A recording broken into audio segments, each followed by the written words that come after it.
அடுத்தது அவர் எப்படி ஆசீர்வதிக்கிறாரு 29ல, ஜனங்கள் உன்னை சேவிக்கவும் ஜாதிகள் உன்னை வணங்கவும் கடவார்கள். ஸ்தோத்திரம்.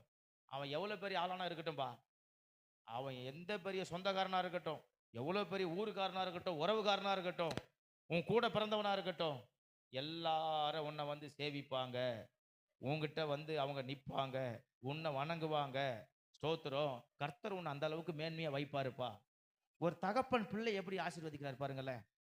நம்ம எப்படி சொல்லி ஆசீர்வதிப்போன்னு நம்ம சொல்லுவோம்னா, டேய் இங்க பாரு, அங்க பாத்தியா, அங்க பார், உன் சித்தப்பன் புள்ள எப்படி இருக்கிறான் பார், அங்க பாத்தியா உன் அத்தை புள்ள எப்படி இருக்கிறான் பார்.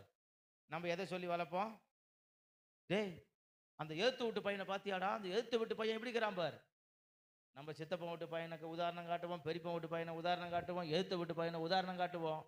அவர் எதை காட்டுறாரு தெரியுமா? அவர் எதை காட்டுறாரு? ஸ்தோத்திரம்.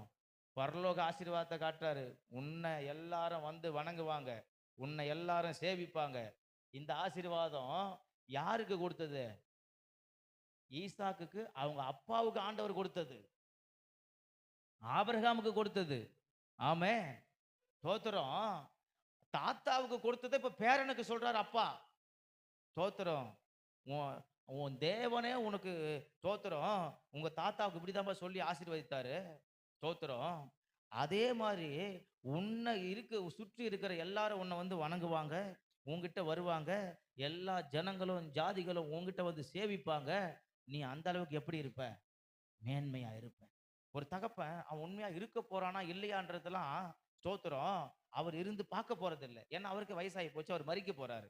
ஆனா அந்த வயசான காலத்திலையும் தான் பிள்ளையை எப்படி ஆசீர்வதிக்கிறாரு சாகிறதுக்கு முன்னாடி. ஸ்தோத்திரம். நீ எப்படி இருப்பன்னு சொன்னா, எல்லா ஜனங்களும் உன்கிட்ட வந்து ஸ்தோத்திரம் நன்மை பெறுகிற அளவுக்கு நீ உயர்ந்து இருப்ப, நீ ஆசீர்வாதமா இருப்ப. ஒரு தகப்பன் பிள்ளைய இந்த தகப்பன்மார் தினத்துல எப்படி ஆசீர்வதிக்கணும்? இந்த மாதிரி மனதார ஆசீர்வதிக்கணும்.